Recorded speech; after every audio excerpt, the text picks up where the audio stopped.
Jempol semangatnya bosku, terima kasih. Kaisar Beladiri Tiran Sisen 16. Di lantai teratas pagoda Ling Xiao, suasananya terasa berat dan mencekam. Semua pemimpin sekte memandang Gu Chen, menunggu pemimpin sekte muda dan sukses ini menelan keluhan ini dalam diam. Selama mereka masih memiliki akal sehat, mereka percaya bahwa pihak lain pasti tidak akan terus bertahan. Jika mereka terus bertahan, mereka tidak hanya harus menghadapi sekte Sinar Petir dan Chou Fei Yang, tetapi juga harus menghadapi 33 sekte lainnya. Seberapa besar keberanian dan seberapa bodohnya dia sampai berani menentang usulan ini. Mampu menahan penghinaan karena berada di bawah selangkangan seseorang untuk sementara waktu dapat dianggap sebagai suatu kebijaksanaan. Gu Chen duduk di kursinya dengan ekspresi muram di wajahnya, seolah-olah dia sedang dalam keadaan kacau. Tidak ada yang terkejut. Lagi pula, pemuda ini tampak begitu arogan, butuh waktu lama baginya untuk mengakui kekalahan. Setelah sekian lama, ekspresi Gu Chen kembali normal. Wajahnya tampak acuh tak acuh. Pemimpin aliansi Chou, saya telah mempertimbangkan usulan Anda. Dia berkata dengan dingin. Bagaimana rasanya? Senyum kembali muncul di wajah Chou Fei Yang. Anak ini sudah berpikir begitu lama, pikirannya seharusnya sudah tenang sekarang. Apa gunanya bermusuhan dengannya? Ini hanyalah kekalahan tahun ini. Selama sekte bintang surgawi masih ada, apakah akan ada kesempatan di masa depan? Jika sekte Sinar Petir menginginkan 50% dari pasar gelap, saya tidak akan keberatan. Gu Chen berdiri dan berkata perlahan. Semua pemimpin sekte tampak seperti sudah memperkirakannya. Pemimpin sekte muda ini masih bersikap rasional. Lu Xianyun dari sekte Bangau Putih tak kuasa menahan seringainya. Kau begitu sombong semalam, tapi pada akhirnya, di hadapan sekte Sinar Petir yang lebih kuat, bukankah kau mengakui kekalahan? Tetapi, Gu Chen tiba-tiba mengganti topik pembicaraan, matanya memancarkan kilatan tajam. Kau ingin mengorbankan kepentingan sekte bintang surgawiku, tidak mungkin. Bagian 10% dari sekte pemurnian darah adalah yang pantas didapatkan sekte bintang surgawi saya. Untuk pangsa pasar gelap tahun ini, sekte bintang surgawi saya menginginkan 20%. Tidak sedikit pun kurang dari itu. Tidak sedikit pun kurang.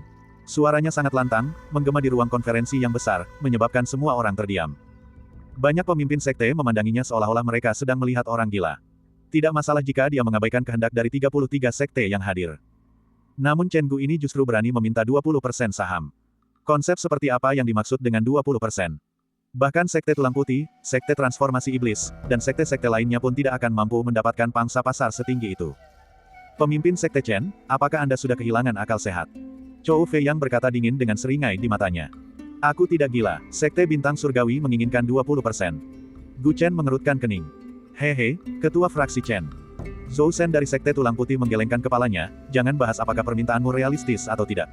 Sekte bintang surgawimu awalnya hanya memiliki 5% saham, dan ditambah dengan sekte pemurnian darah, jadi hanya 15%. Berani-beraninya kau meminta 20%. Menurutku 20% itu sangat wajar. Semuanya, kalian tidak perlu khawatir itu akan membahayakan kepentingan kalian. Tidak bisakah kalian membiarkan sekte Bangau Putih menutupi selisihnya? Gu Chen berkata dengan santai. Lu Xianyun dari sekte Bangau Putih tampak gugup. Sialan, kenapa dia terlibat dalam hal ini? Pemimpin aliansi Qiyu, bagian sekte Bangau Putih kita hanya sedikit lebih tinggi daripada sekte bintang surgawi yang asli. Jika kita memberikannya kepada mereka, kita hampir tidak akan memiliki apapun yang tersisa. Dia buru-buru berdiri. Jangan khawatir, ketua sekte Lu. Chou Fei Yang meliriknya dengan jijik. Menurutmu, apakah permintaannya bisa dipenuhi? Lu Xianyun tiba-tiba menyadari bahwa dia bodoh. Dia telah ditipu oleh Gu Chen tadi malam dan bayangannya masih ada. Dia merasa cemas dan tidak terlalu memikirkannya. Permintaan pihak lain sama sekali berbeda dari saran ketua aliansi Qiyu. Akan aneh jika permintaan itu bisa dipenuhi. Pemimpin sekte Chen, saya tidak tahu apakah saya harus mengatakan bahwa Anda masih muda dan sembrono atau ceroboh dan bodoh. Chou Fei Yang juga berdiri dari tempat duduknya, tubuhnya memancarkan aura raja yang menakutkan. Ekspresi Gu Chen tidak berubah. Itu hanya seorang immortal. Bukannya dia belum pernah melihat orang seperti pembunuh emas istana surgawi. Apa yang membuatmu berpikir aku akan menerima permintaanmu? Hak apa yang dimiliki sekte bintang surgawi Anda untuk mengambil 20%? Kau, Chen Gu, hak apa yang kau miliki untuk melontarkan omong kosong di depan begitu banyak pemimpin sekte? Chou Fei Yang mengajukan 3 pertanyaan berturut-turut. Aura kuatnya membuat banyak pemimpin sekte merasa gelisah. Di belakang Gu Chen, punggung Wei Qizong sudah basah kuyup oleh keringat dingin. Dia merasa bahwa pemimpin sektenya terlalu gegabah. Saat ini, aku hanya bisa hidup dan mati bersama pemimpin sekte. Bab 152. Tak seorang pun menyangka bahwa Gu Chen benar-benar akan segila itu. Jimat terlarang sekali pakai, 200 jimat tingkat mistik. Menggunakan kekayaan sebesar itu untuk mengancam, ini belum pernah terjadi sebelumnya. Seberapa mengejutkankah kekayaan bersih Chen Gu ini? Jika dia benar-benar melakukannya, ini tidak baik. Untuk sesaat, semua orang merasa tidak aman saat mereka menatap Gu Chen dengan wajah penuh kekhawatiran. Awalnya, ini adalah konflik antara ketua Serikat Qiyu dan Chen Gu. Namun, Chen Gu justru menculik mereka berdua, sehingga mereka tidak bisa menghindari masalah ini. Ini mirip dengan ancaman keuntungan yang dilontarkan ketua Serikat Qiyu sebelumnya. Serangan balik semacam ini benar-benar tak terduga. Setelah menyaksikan sendiri 200 jimat tingkat mistik, ekspresi Chou Fei yang akhirnya berubah. Apa yang dikatakan Gu Chen benar. Jika hanya satu jimat terlarang, dia memang memiliki kepercayaan diri untuk mundur. Tetapi dengan tambahan begitu banyak jimat tingkat mistik yang menyebabkan serangkaian ledakan, dia benar-benar kehilangan kepercayaan diri. Namun, bagaimana mungkin dia mudah takut? Jika hari ini Gu Chen menggunakan metode pemerasan semacam ini untuk merebut 20% saham pasar gelap, prestise apa yang akan tersisa baginya sebagai pemimpin serikat pekerja? Aku tidak percaya kau benar-benar berani meledakkan jimat terlarang itu. Saat itu, kau tidak akan bisa melarikan diri tepat waktu. Yang terpenting, apakah menurutmu di hadapanku, aku akan memberimu kesempatan ini? Anda mungkin tidak tahu nama saya di daftar hitam itu, kan? Ekspresi tenang dan percaya diri Chou Fei yang membuat semua pemimpin sekte kembali tenang. Kilatan biru. Ketua Serikat Qiyu dikenal sebagai kilat biru dalam daftar hitam karena kecepatannya tak tertandingi. Pemimpin serikat mahir dalam teknik melarikan diri dari petir dan kecepatannya sangat tinggi. Di hadapannya, aku khawatir Chen Gu bahkan tidak akan sempat mengaktifkan jimat terlarang itu dan akan dikalahkan. Semua orang menjadi tenang. Sekejam apapun senjata pembunuh itu, jika tidak dapat diaktifkan, maka senjata itu tidak ada artinya. Blue Flash, ya, Ketua Serikat Qiyu, apakah Anda ingin mencoba dan melihat apakah kecepatan Anda lebih cepat atau apakah saya mengaktifkan jimat terlarang lebih cepat? Ketika Gu Chen mendengar apa yang dikatakan semua orang, wajahnya menunjukkan ekspresi mengejek. Dalam sekejap, matanya berubah ungu. Huff, terlalu percaya diri. Tubuh Chou Fei yang tiba-tiba dibanjiri arus listrik biru, dan seluruh tubuhnya langsung lenyap di tempat.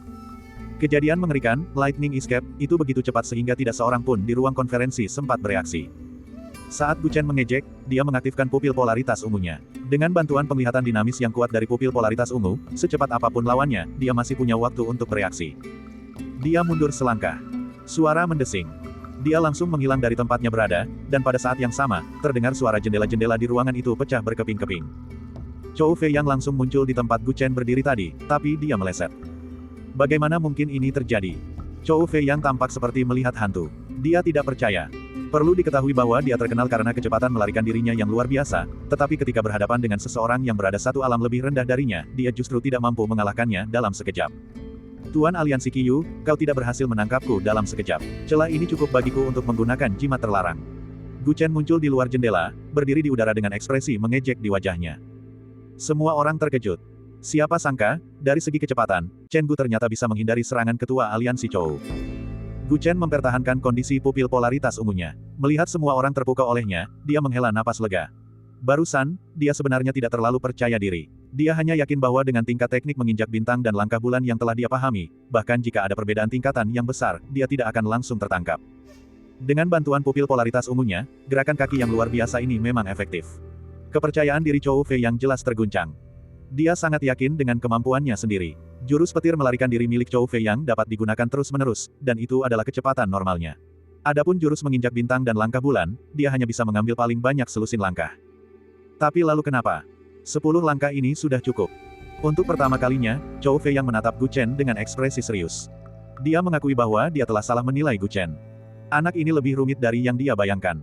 Tadi malam, ketika Gu Chen bertarung dengan orang-orang dari Sekte Pemurnian Darah, meskipun dia menang telak, di mata para kultivator alam habitat abadi, itu bukanlah apa-apa. Namun sekarang situasinya berbeda. Dia benar-benar mampu mengimbangi kecepatannya sendiri. Ini merupakan pukulan telak baginya. Dia tidak hanya mampu mempertahankan kecepatannya, tetapi dia juga memiliki senjata mematikan di tangannya, yang cukup untuk mengancamnya. 20% saham akan diambil oleh Sekte Bintang Surgawi saya. Semuanya, yang saya inginkan hanyalah permintaan yang wajar, dan bahkan tidak terlalu memengaruhi kepentingan kalian. Apakah kalian benar-benar tidak bersedia? Apakah kamu benar-benar ingin memaksaku untuk bersikap serius? Mata Gu Chen berkilat dengan cahaya yang ganas, tangan yang memegang kotak hitam itu memancarkan cahaya. Pemimpin Sekte Chen, jangan gegabah. Mari kita bahas ini dengan saksama. Semua orang terkejut, melihat bahwa bahkan ketua Aliansi Qiyu pun tidak bisa menghentikan Gu Chen, mereka takut dia benar-benar akan menggunakan jimat terlarang itu. Awalnya, semua orang mengira Gu Chen tidak akan menggunakan metode saling menghancurkan ini, tetapi dengan kecepatannya yang luar biasa barusan, dia mungkin bisa melarikan diri sebelum ledakan terjadi. Jika itu terjadi, mereka akan mati secara tidak adil. Master Aliansi Qiyu, permintaan Sekte Bintang Surgawi sebenarnya tidak berlebihan. Pemimpin Sekte Api Hijau mau tak mau ikut memberi nasihat, dan banyak pemimpin sekte lainnya mengangguk. Lagi pula, memberikan 20% saham kepada Sekte Bintang Surgawi tidak akan terlalu memengaruhi mereka. Sekarang, Karena nyawa mereka mungkin dalam bahaya, siapa yang mau berdiri di pihak yang berlawanan dengan Gu Chen? Jangan khawatir, dia tidak punya nyali untuk melakukan itu. Chou Fei yang sangat marah. Dia adalah pemimpin sekte bintang surgawi. Jika dia benar-benar diancam oleh Gu Chen, bagaimana mungkin dia bisa menunjukkan muka? Cheng Mu. Ekspresinya berubah menjadi ganas, dan aura di tubuhnya meledak. Tiba-tiba, dia mencengkeram Yu Qizong yang tidak jauh darinya. Dengan kultivasi tingkat abadi yang menakutkan, Yu Qizong, yang baru saja mencapai nirvana, hampir tidak memiliki kesempatan untuk melawan. Dia langsung tertindas dalam sekejap. Apakah kau tidak takut aku akan membunuh bawahanmu? Jika kau tidak ingin dia mati, tinggalkan saja ide bodohmu itu. Dia berkata dengan kejam, berharap bisa menggunakan itu untuk menakut-nakuti Gu Chen. Gu Chen tak kuasa menahan diri untuk tidak menatap. Menghindari Chou Fei yang bukanlah hal mudah, dan dia tidak punya waktu untuk membawa Yu Qizong serta. Dia sedang dimanfaatkan sekarang. Pemimpin sekte, jangan khawatirkan orang tua itu. Jika dia meninggal, ya sudah. Itu bukan masalah besar. Dibandingkan dengan orang tua itu, sekte bintang surgawiku jauh lebih penting. Wajah Yu Qizong memerah, dan dia berteriak tanpa rasa takut. Dia merasa bahwa menemani Gu Chen ke konferensi aliansi paus sama sekali tidak membantu. Sebaliknya, itu malah menjadi beban. Sekuat apapun dia tidak ingin rencana Gu Chen gagal karena dirinya. Gu Chen mendengarkan raungan tegas Yu Qizong, memandang para pemimpin sekte yang tegang, dan akhirnya mengarahkan pandangannya pada Chou Fei Yang. Bunuh dia, bunuh saja dia. Tapi Chou Fei Yang, aku, Chen Gu, berjanji padamu bahwa jika kau berani membunuhnya, aku akan meledakkan jimat terlarang itu. Tidak hanya itu, mulai hari ini dan seterusnya, aku akan menggunakan segala cara untuk membunuh setiap orang di sekte sinar petirmu. Selama kau belum bisa menangkapku, kita belum selesai. Gu Chen berkata dengan kejam. Niat membunuhnya begitu kuat sehingga seolah-olah dia akan menembus langit. Bab 153. Kata-kata Gu Chen sangat kuat dan menggema, dipenuhi dengan tekad dan ketegasan yang tak tertandingi. Hati para pemimpin sekte itu kacau balau. Orang gila macam apa ini? Aura pembunuh itu, yang tampak nyata, tidak bisa dipalsukan. Jika ketua aliansi Chou benar-benar berniat untuk berhadapan langsung, seluruh aliansi paus harus membayar harga yang mahal. Pemimpin aliansi Qiyu, mari kita mundur selangkah. Pemimpin sekte Chen hanya berjuang untuk kepentingan sekte bintang surgawi. Zhou Shen dari sekte tulang putih berkata dengan sungguh-sungguh. Tidak perlu sampai terjadi peningkatan ketegangan seperti ini. Jika kita bersikeras memulai perang hari ini, seluruh aliansi paus kita akan menderita kerugian. Sudut pandang semua orang berubah, dan mereka semua membela Gu Chen. Prefektur Beijing adalah tempat di mana yang kuat memangsa yang lemah. Hari ini, Gu Chen menggunakan metode paling kejam untuk menculik mereka semua ke atas kapal. Mereka tidak bisa berbuat apapun padanya. Sekalipun mereka sangat membencinya, mereka tidak punya pilihan selain patuh. Chou Fei yang menyadari bahwa menggunakan Wei Qizong untuk mengancamnya tidak membuahkan hasil. Wajahnya memerah dan berubah hijau, dan dia benar-benar tak berdaya. Anak laki-laki ini, dia masih sangat muda, tetapi mengapa dia memancarkan kekejaman yang begitu gila saat melakukan sesuatu? Lagi pula, dia adalah orang yang peduli pada gambaran besar. Dibandingkan dengan penampilannya, kepentingan pribadinya jauh lebih penting. Hari ini, awalnya dia ingin mengambil alih bagian sekte pemurnian darah, tetapi dia tidak menyangka akan bertemu dengan sosok yang bahkan lebih kejam darinya. Kamu menang. Dia berkata dengan lemah lalu melepaskan Yu Qizong. Silakan masuk, mari kita diskusikan lagi. Dengan satu langkah, dia kembali ke posisi semula, dan amarah yang membuncah sebelumnya lenyap tanpa jejak. Separuh dari amarahnya barusan hanyalah sandiwara. Dia ingin mengintimidasi Gu Chen dengan sikapnya yang angkuh, tetapi dia tidak berhasil, jadi dia tidak ingin terus berpura-pura. Warna ungu di mata Gu Chen tidak memudar. Dia tetap waspada dan kembali ke posisinya. Melihat bahwa keduanya akhirnya bisa duduk dan berbicara dengan baik, para pemimpin sekte dari berbagai sekte menghela napas lega. Baru kemudian mereka menyadari bahwa mereka telah berkeringat dingin. Pemimpin sekte Chen, saya mengerti perasaan Anda, tetapi lain kali, jangan melakukan sesuatu yang begitu menegangkan. Pemimpin sekte asimilasi iblis berkata tanpa daya. Kita semua tergabung dalam aliansi paus, jadi kita semua seperti keluarga. Kita bisa membicarakan masalah ini. Tidak perlu bersikap bermusuhan. Pemimpin sekte api hijau juga mencoba membujuknya dengan niat baik. Gu Chen merasa geli dalam hatinya. Sebelumnya, mereka hanya menonton dari pinggir lapangan. Sekarang setelah dia menjadi kejam, sikap orang-orang ini berubah drastis. Benar saja, mengambil risiko adalah hal yang tepat untuk dilakukan. Hanya dengan melakukan ini sekte bintang surgawi miliknya dapat memperoleh lingkungan yang baik untuk pengembangan. Semua yang dia lakukan sebelumnya tampak gila dan berbahaya, tetapi Gu Chen telah memikirkannya dengan matang. Jimat terlarang yang pernah ada itu ditemukan di dalam cincin penyimpanan putra haram keluarga Huangfu. Generasi kedua yang pengecut itu telah ketakutan padanya ketika mereka pertama kali bertemu. Bahkan sampai kematiannya, dia tidak pernah mengeluarkan jimat pelindung yang begitu berguna. Pada akhirnya, jimat itu dimanfaatkan olehnya. Karena Gu Chen menghadiri pertemuan dengan begitu banyak tokoh kuat dan seorang raja tingkat abadi, bagaimana mungkin dia tidak memiliki kartu truf? Dengan jimat terlarang, serta berbagai jimat roh tingkat mendalam yang telah ia rampas dari cincin penyimpanan lebih dari 100 pembunuh istana Dewa Nether, ia yakin bahwa bahkan Chou Fei Yang pun akan takut padanya. Tentu saja, dia tidak ingin menggunakan kartu truf ini kecuali jika dia tidak punya pilihan lain. Ia tidak hanya akan kehilangan banyak kekayaan, tetapi hal itu juga tidak akan baik bagi situasi Sekte Bintang Surgawi. Ini adalah hasil terbaik. Kau benar, aku memang bersikap tidak sopan. Karena telah mendapatkan apa yang diinginkannya, Gu Chen langsung bersikap rendah hati. Semua orang tak kuasa menahan senyum kecut saat melihatnya seperti itu. Mereka mengira seorang ketua sekte muda akan mudah dihadapi, tetapi mereka tidak menyangka dia adalah orang yang kejam. Mungkin negosiasi di konferensi Aliansi Paus akan menjadi lebih melelahkan di masa mendatang. Jika tidak ada keberatan, maka bagian 20% untuk Sekte Bintang Surgawi akan ditetapkan. Chou Fei yang masih marah, tetapi dia bertanya tanpa ekspresi. Semua orang mengangguk, tak seorang pun berani menyinggung Gu Chen, yang merupakan orang yang begitu kejam. Mereka bahkan diam-diam memberinya julukan, Chen Gila. Melihat semua orang setuju, Gu Chen akhirnya tersenyum. Di belakangnya, Wei Qizong merasa gembira. Semua yang terjadi sebelumnya benar-benar berbahaya. Sekarang setelah dipikir-pikir, dia semakin mengagumi keberanian pemimpin sekte itu. Siapa yang berani mengancam kepala suku Chou seperti yang baru saja dia lakukan? Karena bagian Sekte Bintang Surgawi sudah ditetapkan, saya akan membicarakan bagian saya. Sekte Sinar Petir menginginkan 40%, tidak ada negosiasi. Chou Fei yang menemukan masalah dengan Gu Chen, dan berbalik untuk mencari muka dengan sekte-sekte lain. Alasan mengapa dia bersedia mundur selangkah saat ini adalah demi apa yang disebut gambaran besar. Karena orang-orang ini ingin dia berhenti, mereka harus membayar harganya, kan? Ketika semua orang mendengar Chou Fei yang mengatakan, tidak ada negosiasi, mereka langsung tahu bahwa mereka tidak bisa menyinggung perasaannya dalam hal ini. Sebagai seorang kepala suku yang terhormat, ia harus menjaga martabatnya. Untungnya, jika hanya 10%, masih dapat diterima jika semua orang membaginya secara merata. Adapun 20% milik Sekte Bintang Surgawi, itu akan dikurangi dari Sekte Pemurnian Darah dan Sekte Bangau Putih. Semua orang dengan cepat mencapai kesepakatan tentang pembagiannya. Pada akhirnya, pangsa Sekte Sinar Petir tetap meningkat tahun ini, dan pangsa Sekte Bintang Surgawi meningkat paling banyak, mencapai 20%. Adapun sekte-sekte lainnya, Sekte Tulang Putih, Sekte Transformasi Iblis, Sekte Api Hijau, dan sekte-sekte veteran lainnya hanya mengalami penurunan kecil. Mengingat pasar gelap Istana Paus Putih semakin berkembang, kepentingan mereka tidak dirugikan.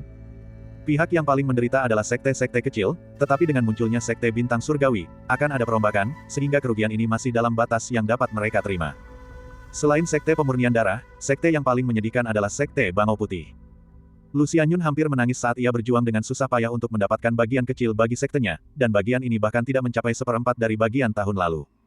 Dia hanya bisa menyalahkan dirinya sendiri karena telah menyinggung Sekte Bintang Surgawi, dan para petinggi tidak ingin kehilangan diri mereka sendiri, jadi mereka hanya bisa menjadikannya sebagai contoh. Pertemuan akhirnya berakhir dengan lancar. Saat pertemuan berakhir, banyak orang merasa lega. Setiap tahun, negosiasi dalam pertemuan tersebut selalu dipenuhi dengan intrik dan persaingan, tetapi jarang sekali terjadi sesuatu yang semenarik tahun ini. Gu Chen mendapatkan bagiannya sesuai keinginannya, jadi dia berencana untuk kembali ke Sekte Bintang Surgawi. Dia tidak tertarik untuk tinggal dan bersosialisasi dengan sekte lain. Chen Gu, menurutmu kau sudah menang? Saat Gu Chen hendak pergi, Chou Fei yang berkata dengan dingin. Master Aliansi Chou terlalu serius. Saya bukan orang yang kompetitif. Gu Chen berkata dengan acuh tak acuh. Hari ini, kau mengandalkan kekejamanmu untuk mendapatkan pijakan di Aliansi Paus, tetapi ada orang-orang yang bahkan lebih kejam darimu. Kau akan segera mengalaminya. Wajah Chou Fei yang menunjukkan rasa jijik. Mungkinkah ketua Aliansi Chou tidak mau memaafkan kekurangajaran bocah ini sebelumnya? Ekspresi Gu Chen berubah serius. Bukan aku. Tentu saja, seseorang akan menjagamu dan memberitahumu apa artinya menjadi pohon tertinggi di hutan, angin akan menghancurkannya. Chou Fei yang tersenyum penuh arti, lalu berbalik dan pergi. Gu Chen tenggelam dalam pikiran yang mendalam.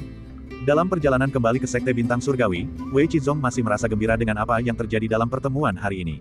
Ia dipenuhi kekaguman terhadap Gu Chen. Adapun Gu Chen, dia tidak mengucapkan sepatah kata pun dari awal hingga akhir. Sebelum pergi, kata-kata Chou Fei yang membuatnya merasa ada sesuatu yang tidak beres. Seolah-olah dia telah melupakan sesuatu yang penting. Setelah sekian lama, sebuah pikiran terlintas di benaknya, dan ekspresinya menjadi muram. Pak Zong, saya khawatir kita masih harus menghadapi pertempuran yang berat. Bab 154. Tetua Agung Sekte Pemurnian Darah. Gu Chen dan Yu Qizong mulai berdiskusi, dan ketika mendengar kekhawatiran dari mulut Gu Chen, ekspresi Yu Qizong menjadi sangat muram. Benar, Sekte Pemurnian Darah masih memiliki satu kultivator tahap nirvana terakhir yang masih hidup, dan murid-murid sekte mereka juga masih hidup. Kita sudah terlibat permusuhan berdarah dengan mereka, mereka pasti akan membalas dendam. Kata Gu Chen. Sebelum pergi, Chou Fei yang pasti telah membicarakan masalah ini. Konon, Tetua Agung Sekte Pemurnian Darah bukanlah orang biasa. Seberapa banyak yang kau ketahui tentang Tetua Agung Sekte Pemurnian Darah? Gu Chen bertanya pada Yu Qizong. Bawahan ini tidak tahu banyak. Sue Qian selalu bertugas mengumpulkan informasi tentang Sekte Pemurnian Darah. Namun, konon Tetua Agung Sekte Pemurnian Darah adalah pendekar terkuat di Sekte Pemurnian Darah, dan kekuatannya tampaknya telah mencapai tahap akhir nirvana. Selain itu, selama pertempuran antara Ketua Sekte dan Tang Men tadi malam, saya mendengar dari orang lain bahwa payung 7 kutukan cahaya darah yang digunakan Tang Men saat itu dimurnikan oleh Tetua Agung itu. Dia tampaknya mahir dalam formasi dan penempaan artefak, dan dianggap cukup istimewa di antara para kultivator. Yu Qizong telah mengatakan semua yang terlintas di pikirannya. Gu Chen tak kuasa memikirkan kekuatan payung 7 kutukan cahaya darah. Seandainya bukan karena ia memiliki teknik pemurnian jiwa cahaya bulan dari teknik rahasia 33 langit, ia pasti telah mengalami malapetaka tadi malam. Untuk dapat memurnikan harta sihir yang begitu ampuh, Tetua Agung dari Sekte Pemurnian Darah memang bukanlah orang yang mudah. Sekte Pemurnian Darah adalah sekte iblis, dan tindakan mereka selalu gila dan kejam. Sekarang setelah Sekte Bintang Surgawi kita menangkap hampir semua ahli mereka, tampaknya sekte mereka tidak akan mampu bertahan lebih lama lagi. Ketua Sekte, bawahan ini khawatir Sekte Pemurnian Darah akan bertarung sampai mati. Yu Qizong tak kuasa menahan rasa gugupnya. Para kultivator iblis dari Sekte Pemurnian Darah telah melakukan terlalu banyak hal kejam. Mereka membantai kota-kota untuk pengorbanan darah dan membunuh seluruh keluarga di setiap kesempatan. Kali ini, mereka telah membentuk permusuhan yang begitu besar dengan Sekte Bintang Surgawi. Jika mereka punya alasan, mereka tidak akan berani menghadapi pemimpin sekte secara langsung. Pada saat itu, mereka mungkin akan memilih untuk menyerang orang-orang di sekitarnya, termasuk Serigala Serakah, 7 pembunuh, dan kota pasukan penghancur. Mereka semua akan menjadi target balas dendam mereka. Dengan begitu, itu hanya akan menjadi mimpi buruk yang mengerikan. Lagi pula, jika seorang kultivator alam kelahiran kembali yang hebat berniat untuk membalas dendam, itu sama sekali tidak mungkin untuk dicegah. Yang dikhawatirkan Wei Qizong persis sama dengan yang dipikirkan Gu Chen. Dia tidak banyak tahu tentang Tetua Klan Agung Sekte Pemurnian Darah, tetapi dia bisa saja melakukan hal yang sama seperti yang dilakukannya saat mengancam Chou Feiyang di pertemuan itu. Saat itu, Chou Feiyang ingin membunuh Yu Qizong, dan Gu Chen mengancam akan membunuh semua orang di Sekte Petir jika dia lolos. Alasan mengapa Chou Feiyang akhirnya berkompromi sebagian besar karena dia takut akan hal ini. Raja neraka mudah dihadapi, tetapi iblis-iblis kecil itu sulit dihadapi. Mengelola sebuah kekuatan tidaklah sama dengan sendirian. Gu Chen kini memiliki keluarga dan bisnis yang besar, jika Tetua Agung Sekte Pemurnian Darah bersekongkol melawannya, maka situasinya akan menjadi mengerikan. Oleh karena itu, hanya ada satu cara untuk menyelesaikan masalah ini sepenuhnya. Kembali ke Sekte Bintang Surgawi sesegera mungkin dan kumpulkan pasukan kita. Kita perlu segera menuju Sekte Pemurnian Darah dan membasmi sekte ini. Tatapan mata Gu Chen berubah menjadi kejam. Ya, mengerti. Jantung Yu Qizong berdebar kencang, dan wajahnya langsung menunjukkan niat membunuh. Keduanya berubah menjadi garis-garis cahaya dan menghilang ke langit dengan kecepatan yang sangat tinggi. Pulau Bangau Putih. Setelah Gu Chen pergi, para pemimpin sekte dari beberapa sekte kuat tetap tinggal dan mengobrol dengan riang. Pemimpin aliansi Chou, kali ini kau dipermalukan. Apa kau benar-benar berencana membiarkan bocah itu lolos? Zhou Shen dari sekte Tulang Putih menggoda. Chou Feiyang memegang cangkir anggur di tangannya dan berkata dengan acuh tak acuh. Bagaimana mungkin aku yang merasa malu? Saat bocah itu mengancam kalian, kalian bahkan tidak berani kentut. Siapa sangka dia benar-benar membawa jimat terlarang, dan bahkan berani mengeluarkannya untuk mengancam dan memeras kami. Pemimpin Sekte Api Hijau menggelengkan kepalanya tanpa daya. Huff, kau baru saja bergabung dengan aliansi Paus dan kau ingin melakukan apapun yang kau mau. Itu tidak akan berhasil, kita harus memikirkan cara untuk menjatuhkannya. Tatapan pemimpin sekte itu menjadi dingin. Jangan khawatir, kita tidak perlu melakukan apapun. Seseorang akan mengurusnya dengan sendirinya. Chou Feiyang tampak seolah-olah dia mengendalikan semuanya dengan baik. Oh, apa maksud ketua aliansi Chou? Beberapa dari mereka bertanya dengan penasaran. Aku sudah menulis surat dan mengirimkannya ke kota pemurnian darah secepat mungkin. Aku yakin monster tua Duan akan segera menerimanya. Sudut bibir Chou Feiyang melengkung ke atas. Monster tua Duan. Ekspresi beberapa pemimpin sekte itu sedikit membeku ketika mendengar namanya. 4 kultivator hebat dari Sekte Pemurnian Darah tewas di tangan si gila Chen satu persatu. Dengan karakter monster tua Duan, dia pasti akan menghancurkan seluruh Sekte Bintang Surgawi. Namun, monster tua Duan telah bersembunyi di kota pemurnian darah selama bertahun-tahun, mengutak-atik formasi dan menciptakan Dao. Dia bahkan sudah lama tidak berpartisipasi dalam pertemuan aliansi Paus. Akankah dia mampu menandingi si gila Chen? Beberapa pemimpin sekte tersebut sangat ragu. Kemampuan monster tua Duan tidak lebih lemah dari kalian semua. Dia berasal dari generasi yang sama denganku. Jika dia tidak terobsesi dengan formasi dan pembuatan Dao, dia mungkin sudah mencapai tingkat abadi sejak lama. Chou Feiyang meneguk anggur itu dalam sekali teguk. Memang tepat baginya untuk berurusan dengan si gila Chen. Bahkan jika dia kalah pada akhirnya, setidaknya dia bisa menghabiskan jimat si gila Chen, kan? Beberapa pemimpin sekte itu tiba-tiba menyadari sesuatu. Taktik pemimpin aliansi Chou yang membunuh dengan pisau pinjaman benar-benar brilian. Apakah itu berarti kau tidak akan membiarkan sekte bintang surgawi lolos? Tentu saja. Chou Feiyang meremukkan gelas anggur dengan kilatan ganas di matanya. Sebuah sekte yang baru terbentuk tanpa dukungan apapun berani menginjak-injakku. Bagaimana aku bisa membiarkannya begitu saja? Selama si gila Chen menghabiskan semua jimat di tangannya, aku jamin Sekte Bintang Surgawi akan lenyap dari prefektur Beijing. Ketika saat itu tiba, beberapa dari kalian harus mendukungku. Dia mengganti topik pembicaraan. Chen Gu itu benar-benar terlalu arogan. Jika tidak ada ancaman, kami tentu akan mendukung ketua aliansi Chou. Pemimpin Sekte Api Hijau tersenyum. Sayang sekali. Zhou Shen menggelengkan kepalanya. Sayang sekali, tanya yang lain. Dia masih muda dan arogan. Prefektur Beijing sudah lama tidak melihat orang seperti itu. Zhou Shen tersenyum. Semua orang terdiam. Memang, mengingat usia Chen Gu dan apa yang dia lakukan di pertemuan aliansi Paus, dia benar-benar luar biasa. Justru karena dia adalah orang yang luar biasa, kita harus menghentikannya sejak dini. Chou Fei yang memperlihatkan senyum kejam. Yang lain tertawa bersamaan. Benar sekali, di wilayah prefektur Beijing, jika dia seekor naga, dia harus melingkar, jika dia seekor harimau, dia harus berbaring. Prefektur Beijing ini masih merupakan dunia sekte-sekte kita. Dentang, dentang, dentang. Di Gunung Yunwu, tak lama setelah kedua pelangi yang kembali itu mendarat di restoran Yunwu di puncak gunung, seluruh sekte dipenuhi dengan dentingan lonceng yang nyaring dan terus-menerus. Pada saat yang sama, semua tetua dan murid Sekte Bintang Surgawi mendengar dentang lonceng. Huang Pingsang, yang baru saja berhasil menembus batas dan berada kurang dari 5 mil dari Gunung Yunwu, tiba dengan semangat tinggi di terpa angin. Ia kebetulan mendengar dentang lonceng. Lonceng itu berdentang 9 kali sebelum perlahan berhenti. Gelombang suara mengguncang awan di Gunung Yunwu dan mengaduknya. Lonceng berbunyi 9 kali. Itu pertanda perang. Apakah Sekte Bintang Surgawi kita akan berperang? Huang Pingsang menarik napas dalam-dalam dan mempercepat lajunya menuju Gunung Yunwu. Bab 155. Aula Konferensi Sekte Bintang Surgawi, hari ini. Gu Chen duduk di kursi utama. Di bawahnya, Yu Qizong, Su Eqian, dan semua tetua berkumpul bersama. Ini termasuk Zhao Rou, Xiao Ke, Chao Xuanbin, dan yang lainnya. Mereka semua berkumpul di sudut aula. Mereka semua datang setelah mendengar bunyi lonceng. Mereka tahu bahwa pertempuran besar yang akan menentukan kelangsungan hidup Sekte Bintang Surgawi akan segera terjadi. Mereka semua tampak serius. Pada saat itu, Su Eqian melangkah keluar dari kerumunan dan menjelaskan kepada semua orang tujuan utama misi untuk membasmi sekte tersebut. Tetua Agung Sekte Pemurnian Darah, yang dikenal sebagai Monster Tua Duan, adalah kultivator nirvana tingkat lanjut, dan mahir dalam dao pemurnian dan formasi.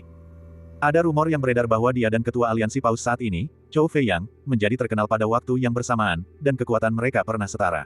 Namun kemudian, Duan tua aneh ini terjerumus ke dalam cara-cara yang tidak lazim dan mengabaikan kultivasinya. Itulah sebabnya kesenjangan antara dirinya dan Chou Fei Yang semakin melebar. Monster tua Duan sangat kejam dan tak kenal ampun. Jika kita tidak mampu membunuhnya dalam serangan terhadap Sekte Pemurnian Darah ini, Sekte Bintang Surgawi pasti akan menghadapi masalah yang tak ada habisnya di masa depan. Kota Pemurnian Darah tempat Sekte Pemurnian Darah berada dijaga oleh formasi susunan yang secara pribadi dipasang oleh Monster tua Duan. Selain itu, jumlah murid Sekte Pemurnian Darah juga lebih banyak daripada jumlah murid di Gunung Kabut Awan kita. Su Eqian awalnya bertugas menyelidiki situasi di Sekte Pemurnian Darah. Saat ini, dia berbicara dengan percaya diri dan tenang, memungkinkan semua orang untuk memahami dengan jelas perbedaan kekuatan antara kedua belah pihak. Tetua Sue, ada sejumlah besar kekuatan di bawah 3 kota kita. Jika kita mengumpulkan semuanya, jumlah orangnya pasti akan jauh melebihi Sekte Pemurnian Darah, bukan? Mantan kepala keluarga Zhou dari kota 7 pembunuhan, Tetua Zhou saat ini, mengatakan. Su Eqian menggelengkan kepalanya dan melirik Gu Chen, yang duduk di kursi utama. Menurut maksud ketua sekte, kecepatan itu penting dalam perang. Jika kita menunggu semua orang berkumpul, itu akan memakan waktu terlalu lama.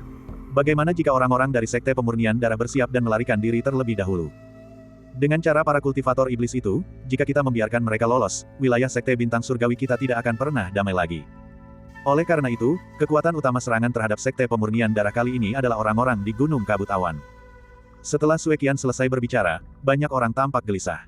Mereka bisa memahami kekhawatiran pemimpin sekte, tetapi memulai perang dengan tergesa-gesa tetap membuat mereka merasa tidak yakin. Terutama karena Sekte Bintang Surgawi baru saja didirikan, dan Sekte Pemurnian Darah adalah sekte iblis tua yang terkenal, mereka masih tidak percaya bahwa pemimpin sekte benar-benar telah membunuh 3 kultivator hebat dari Sekte Pemurnian Darah di pertemuan aliansi Paus. Hal ini tak terbayangkan di masa lalu. Mereka mengikuti Gu Chen, tetapi mereka tidak pernah menyangka perkembangan Sekte Bintang Surgawi akan begitu cepat.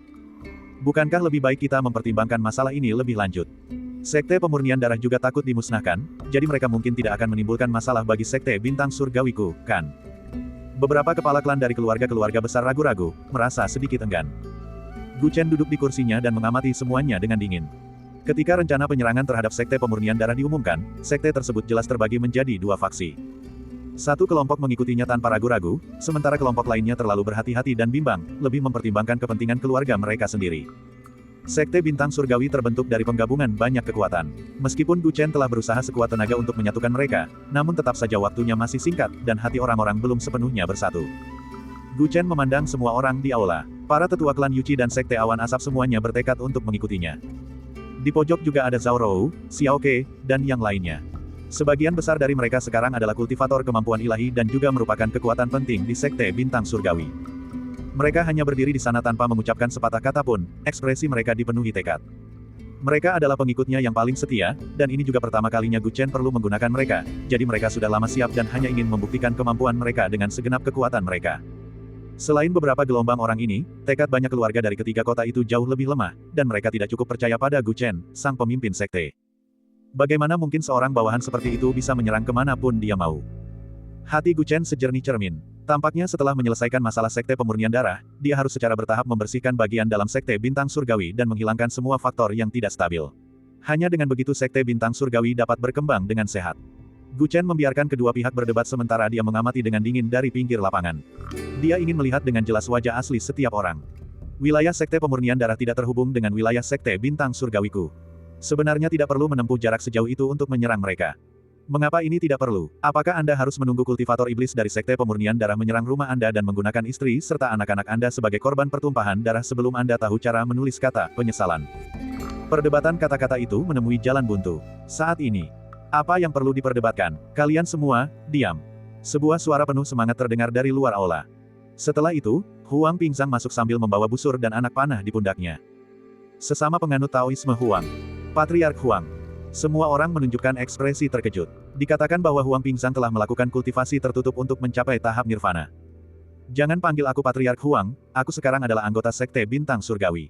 Kalian semua sepakat dalam hal ini. Huang Pingzang memarahi orang yang memanggilnya Patriark, lalu berjalan ke depan Gu Chen dan berlutut dengan satu lutut.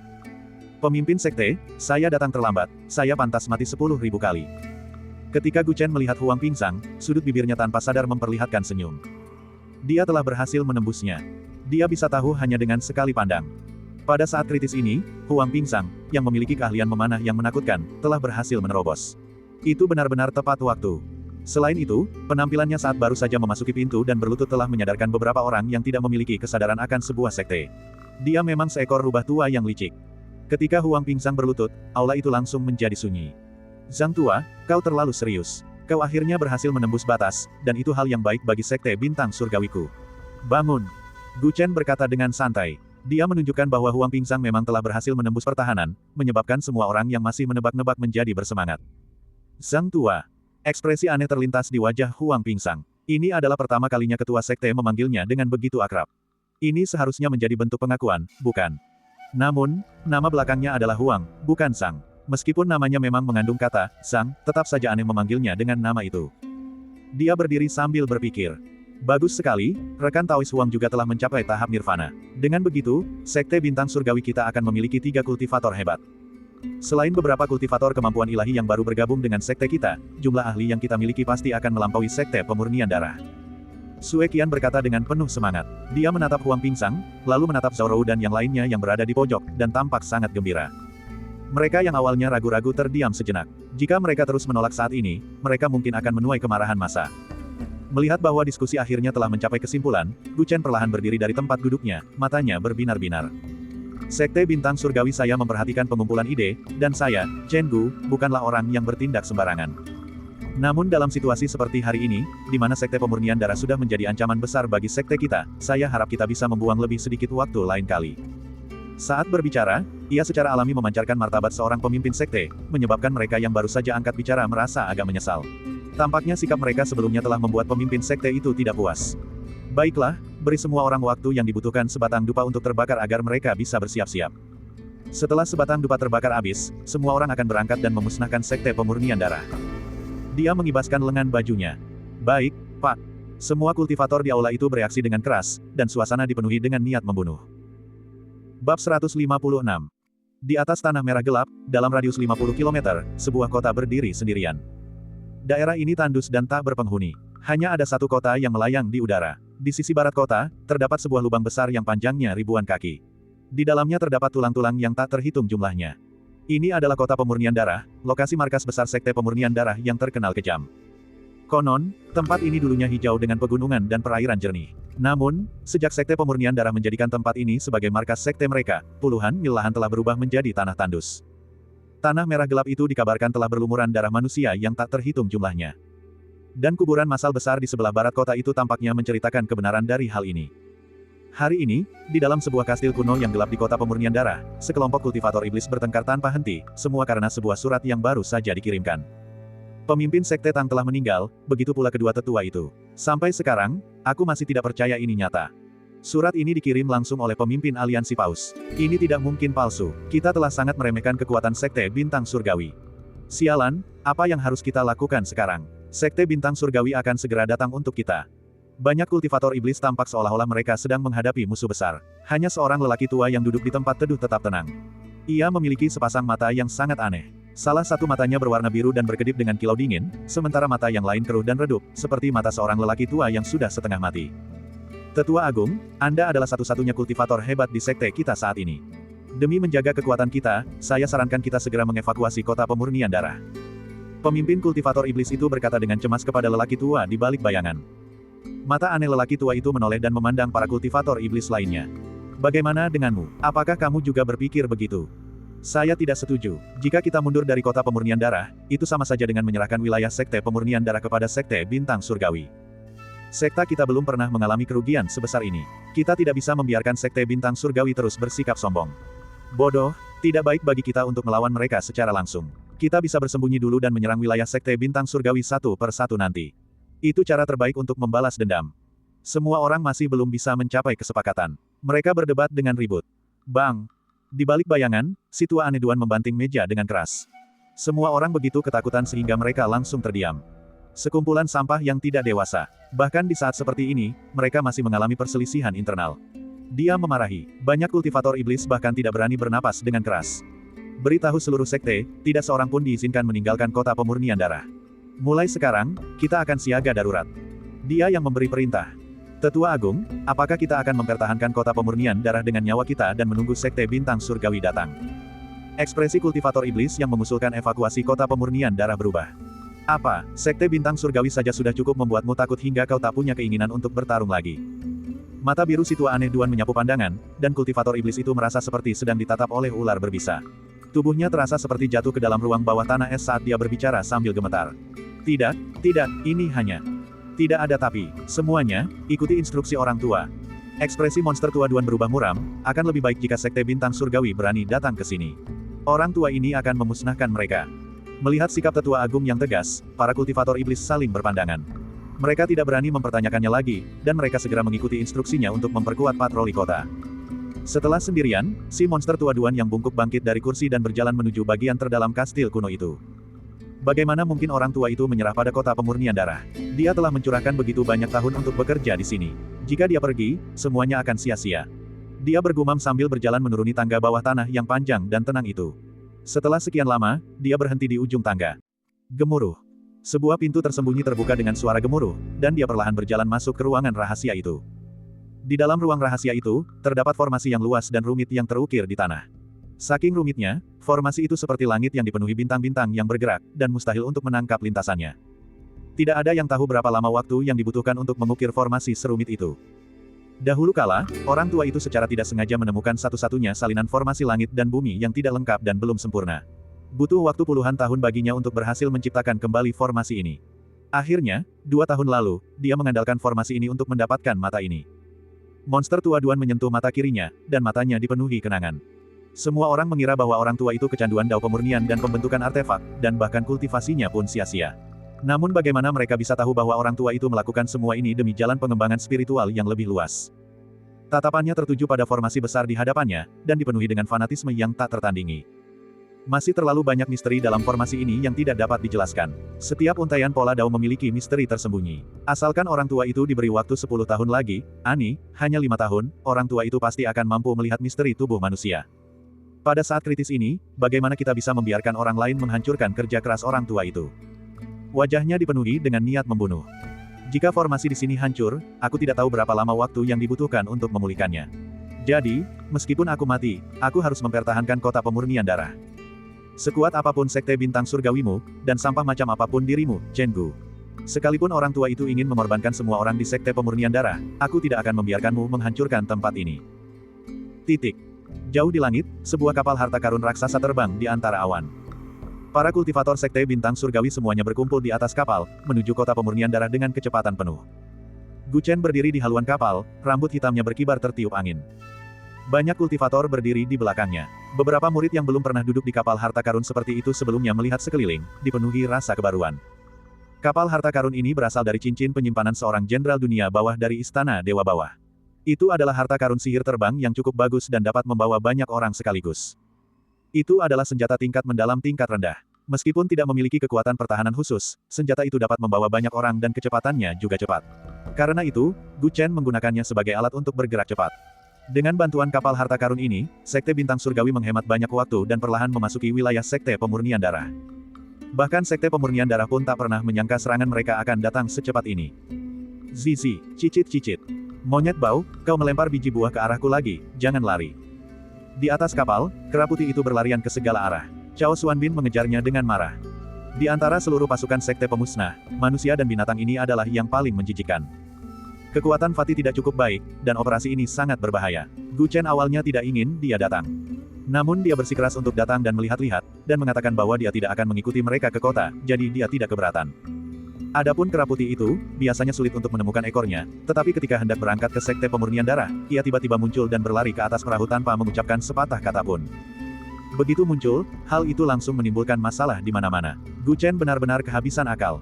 Sekarang setelah dia secara bertahap memasuki wilayah Sekte Pemurnian Darah dan pertempuran besar akan segera dimulai, dia benar-benar tidak ingin mempedulikannya. Dia hanya berharap agar semuanya berjalan dengan baik dan tidak menimbulkan masalah lagi saat itu. Mengenai apakah itu berbahaya atau tidak, Gu Chen sama sekali tidak khawatir. Dengan kecerdasan anak kecil ini, dia merasa bahwa bahkan jika seluruh Sekte Bintang Surgawi dimusnahkan di sini, semuanya akan tetap baik-baik saja. Lihat, kita sudah sampai di kota Pemurnian Darah. Di bawah sana, sebuah kota terpencil berdiri di atas tanah merah darah, memasuki pandangan semua orang. Bab 157. Mereka telah tiba di kota Pemurnian Darah. Tanah merah gelap, lubang tempat 10.000 orang dikuburkan yang dipenuhi tulang-tulang putih, dan kastil kuno yang gelap dan dingin di kota itu membuat tempat ini tampak seperti tanah iblis. Saat ini, semua kultivator Sekte Bintang Surgawi memasang ekspresi serius di wajah mereka. Bahkan si gendut yang marah yang mengejar kera putih itu pun tak kuasa menahan diri untuk berhenti. Melihat kota iblis di bawah, ekspresinya tiba-tiba menjadi gugup. Hanya kera putih itu yang tampak riang. Melihat kera gemuk itu tidak lagi mengejarnya, ia melompat ke bahu Gu Chen dan meletakkan telapak tangannya di depan matanya, menatap ke kejauhan dengan rasa ingin tahu. Gu Chen memandang kota iblis di bawahnya. Dengan sebuah pikiran, dia mengendalikan kapal harta karun terbang itu untuk perlahan-lahan turun ke awan. Nantinya, semua orang akan mengikuti kesepakatan sebelumnya dan terbagi menjadi 4 tim. Saat waktunya tiba, kita akan menyerang dari gerbang timur, selatan, barat, dan utara. Ingat, jangan biarkan musuh lolos. Zong Tua dan Zhang Tua, beradaptasilah dengan situasi dan bertindaklah dengan bebas. Misi kalian adalah memburu para ahli Sekte Pemurnian Darah yang tersisa dan meringankan beban bagi yang lain. Target utama kita adalah Tetua Agung Sekte Pemurnian Darah. Ingat, begitu kalian menemukannya, segera saling beritahu. Aku akan segera bergegas ke sana. Gu Chen mulai memberikan serangkaian perintah. Semua orang mengangguk dan mengeluarkan harta sihir mereka. Pemimpin sekte, jika kapal terbang itu turun begitu saja, Sekte Pemurnian Darah akan segera menyadarinya. Jika kita memperingatkan mereka, mereka akan menerobos ke samping dan pergi sebelum kita mengepung mereka. Lalu apa yang harus kita lakukan? Sue Qian yang teliti bertanya. Serahkan masalah ini padaku. Kalian tunggu sebentar. Gu Chen melangkah keluar dari jangkauan pesawat udara dan awan berkumpul di bawah kakinya. Dengan menggunakan teknik melayang di awan, dia membawa kera putih itu di pundaknya dan terbang langsung ke kota Pemurnian Darah. Apa yang direncanakan oleh pemimpin sekte? Untuk sesaat, semua orang saling memandang, tidak tahu apa yang sedang direncanakan Gu Chen. Langkah kaki Gu Chen membentuk awan, dan dia baru berhenti ketika berada 3 mil jauhnya dari kota Pemurnian Darah. Menatap kota di hadapannya, wajahnya tanpa ekspresi. Tangannya membentuk segel, dan energi di tubuhnya beredar ke seluruh tubuhnya. Weng! Fluktuasi mantra aneh menyebar dengan dia sebagai pusatnya. Sesaat kemudian, kabut putih yang tebal muncul begitu saja di sekitar tubuhnya dan menyebar ke segala arah. Dalam waktu yang sangat singkat, kabut putih telah menyebar ke tempat kota Pemurnian Darah berada, dan menelannya sepenuhnya. Pada akhirnya, kabut putih tebal menyelimuti seluruh area dalam radius 5 km, mengubah tanah merah menjadi hamparan putih yang luas. Penghalang asap, langit berawan. Pemimpin sekte benar-benar telah mempelajari mantra ini. Keributan yang disebabkan oleh Gu Chen begitu besar sehingga semua kultivator di kapal berharga itu langsung melihatnya. Sue Qian tak kuasa menahan diri untuk berseru. Yang baru saja digunakan Gu Chen adalah mantra tingkat gelap terkenal dari Sekte Awan Asap, mantra langit berawan penghalang asap. Ketika teknik ini dieksekusi, teknik ini mampu menciptakan kabut yang meliputi area seluas 5 km. Saat seseorang berada di dalam kabut tersebut, penglihatannya akan terhalang dan indera ilahinya akan terganggu, dan teknik ini memiliki efek ajaib yang tak terbatas. Ini adalah mantra tingkat tinggi dari Sekte Awan Asap. Ternyata hanya pemimpin Sekte Awan Asap sebelumnya yang menguasai mantra ini. Anggota sekte lainnya bahkan belum menyentuh permukaan mantra ini. Ketika Sekte Awan Asap pertama kali membelot ke Gu Chen, mereka memberikan mantra ini kepadanya bersama dengan mantra-mantra lainnya. Namun tak seorang pun menyangka bahwa dalam waktu sesingkat itu, Gu Chen benar-benar mampu menguasainya. Pemimpin sekte itu memang seorang jenius. Kelima tetua dari Sekte Awan Asap asli saling memandang, dan tetua Wu tak kuasa menahan desahan. Saat pertama kali bertemu Gu Chen, pihak lain masih seorang pelindung klan Huang yang sederhana. Siapa sangka dalam waktu sesingkat itu, ia sudah menjadi sosok yang mampu memanggil angin dan hujan di aliansi Paus, dan ia akan menjadi bawahannya. Gu Chen menciptakan kepulan asap dengan radius 5 km, lalu terbang kembali ke kapal. Baiklah, karena blokade asap ini, tidak seorang pun dari Sekte Pemurnian Darah akan berani meninggalkan kota secara gegabah tanpa mengetahui detailnya. Semuanya, gunakan perlindungan asap. Segera bergerak dan kepung serta serang dari semua sisi. Gu Chen berkata, semua orang mengangguk dan memimpin tim masing-masing turun dari langit. Tim timur dipimpin oleh Sue Qian, sedangkan tim barat dipimpin oleh Tetua Wu. Pihak selatan dipimpin oleh Zhao Rou dan Xiao Ke, sedangkan pihak utara dipimpin oleh Tetua Zhou. Ketika semua tim pergi, hanya tersisa 4 orang dan 1 monyet di kapal itu. Zhang Tua, kau dan aku akan menerobos dari depan. Soal Fatih, kau tetap di belakang dan jaga kapal. Aku serahkan si kecil itu padamu. Gu Chen mengambil kera putih dari bahunya dan melemparkannya ke arah Fatih. Zizi. Kera putih itu memprotes dengan tegas. Gu Chen tidak mempedulikannya dan terbang menuju kota pemurnian darah bersama Huang Pingsang dan Yu Qizong. Pemimpin sekte, saya khawatir kota pemurnian darah sudah dilanda kekacauan. Asap ini memang bermanfaat, tetapi juga mengingatkan mereka dan membatasi kita. Huang Pingsang terbang di samping Gu Chen, sambil memegang busur panah di tangannya. Dalam situasi yang dipenuhi asap seperti ini, kemampuan memanahnya justru sangat terpengaruh.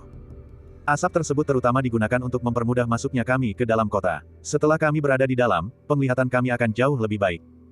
Gu Chen tersenyum tipis. Oh, apa maksudmu? Huang Pingsang sedikit terkejut. Ledakan, ledakan, ledakan. Tepat pada saat itu, kota pemurnian darah di depan mereka diselimuti cahaya warna-warni yang menyilaukan. Selubung cahaya menyelimuti seluruh kota. Ini adalah susunan pertahanan, kota pemurnian darah benar-benar memiliki susunan pertahanan yang kuat. Ekspresi Huang Pingsang berubah serius. Melihat intensitas susunan tersebut, saya khawatir level susunan ini tidak rendah, mungkin berada di peringkat mistik. Yang terkuat di antara keempat tim kita hanya berada di ranah transenden, saya khawatir akan sulit untuk menembus penghalang susunan tersebut. Pemimpin sekte, bawahan ini meminta untuk menyerang, izinkan saya menghancurkan susunan itu. Yu Qizong merasa gugup dan segera meminta untuk menyerang. Gu Chen menggelengkan kepalanya, pupil ungu ekstremnya menatap susunan pertahanan kota pemurnian darah. Rumor tentang monster tua itu yang mahir dalam susunan Araik memang benar. Dengan kekuatan susunan ini, bahkan jika kalian semua menyerang bersama-sama, kalian hanya akan mampu menciptakan beberapa celah dalam waktu singkat. Jika memang demikian, akan tetap sulit bagi pasukan kita untuk menerobos masuk dengan cara membunuh. Gu Chen berkata, dengan pupil ekstrim ungu, pengamatannya jauh lebih jelas daripada 2 orang lainnya. Lalu apa yang harus kita lakukan sekarang? Ekspresi Yu Qizong dan Huang Pingsang menegang. Jika mereka mengabaikan formasi tersebut, Sekte Bintang Surgawi pasti akan menderita kerugian besar. Kita hanya bisa menggunakan jimat spiritual. Gu Chen membalikkan tangannya dan mengeluarkan sebuah kotak hitam. Pemimpin sekte, Anda tidak boleh. Ekspresi Yu Qizong langsung berubah, ini adalah kartu tawar-menawar kita dengan aliansi Paus. Jika kita menggunakannya, kita tidak akan lagi menjadi ancaman bagi sekte-sekte lain di aliansi Paus. Pada saat itu, Sekte Sinar Petir saja tidak akan membiarkan kita lolos begitu saja. Pak Zong, kenapa terburu-buru? Siapa bilang aku akan menggunakan semuanya? Gu Chen menggelengkan kepalanya dan mengeluarkan sekitar 50 jimat spiritual dari kotak itu. Ini adalah susunan tingkat mistik, 50 jimat spiritual seharusnya cukup untuk menghancurkannya. Jimat-jimat spiritual yang tersisa cukup untuk mengancam sekte-sekte lain dari aliansi Paus. Gu Chen menjelaskan, Yu Qizong langsung merasa lega dan tidak lagi mencoba menghentikannya. Dengan setumpuk jimat spiritual di tangannya, Gu Chen melangkah di udara hingga mencapai langit di atas kota pemurnian darah. Di bawahnya terbentang layar cahaya raksasa yang dibentuk oleh susunan pertahanan. Dengan lambaian tangannya, sebanyak 50 jimat spiritual berkibar seperti kepingan salju dan mendarat di kota pemurnian darah di bawah.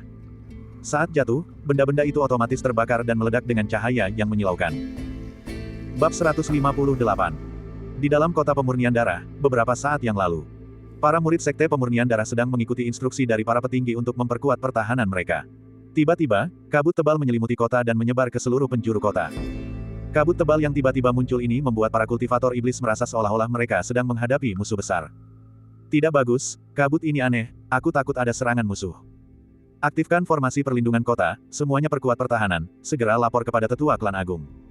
Kota pemurnian darah langsung dilanda kekacauan, banyak kultivator iblis bergegas menuju kastil kuno pada saat pertama. Kenapa kalian panik? Dengan formasi pertahanan yang dibuat sendiri oleh orang tua itu, Sekte Bintang Surgawi membutuhkan setidaknya 2 jam untuk menerobos masuk, dan mereka pasti akan menderita banyak korban. Monster tua Duan segera menyadari ada sesuatu yang tidak beres. Dia sedang berjaga di menara pengawas di titik tertinggi kastil dengan ekspresi dingin. Pihak lain tiba jauh lebih cepat dari yang dia duga, tetapi untungnya, dia telah dengan susah payah membangun kota pemurnian darah selama bertahun-tahun, jadi dia dipenuhi dengan kepercayaan diri. Dia menyebarkan indera ilahinya dalam upaya untuk menyelidiki situasi musuh di awan di luar kota. Namun, dia menemukan bahwa ketika indera ilahinya bersentuhan dengan asap, indera itu dengan cepat menjadi terdistorsi dan terganggu. Tetua klan agung, asap ini mungkin terbentuk oleh teknik langit awan penghalang asap dari Sekte Awan Asap. Dengan asap ini, bahkan jika orang-orang dari Sekte Bintang Surgawi menyelinap masuk, kita tidak akan bisa mengetahuinya. Seorang kultivator iblis berkata dengan gugup. Dengan formasi situa di sini, bahkan seekor lalat pun tidak bisa masuk. Bagaimana jika mereka berhasil menembus formasi? Menurut informasi yang diketahui, mereka setidaknya memiliki 2 kultivator hebat. Bahkan jika ada 5 kultivator hebat, formasi orang tua itu tak tertembus. Jika dia bilang dia tidak bisa menembusnya dalam 2 jam, dia pasti akan mampu bertahan selama 2 jam. Ketika para kultivator iblis melihat sumpah hikmat tetua klan agung, mereka langsung merasa berani. Kalau begitu, tetua klan agung, berikan kami perintah.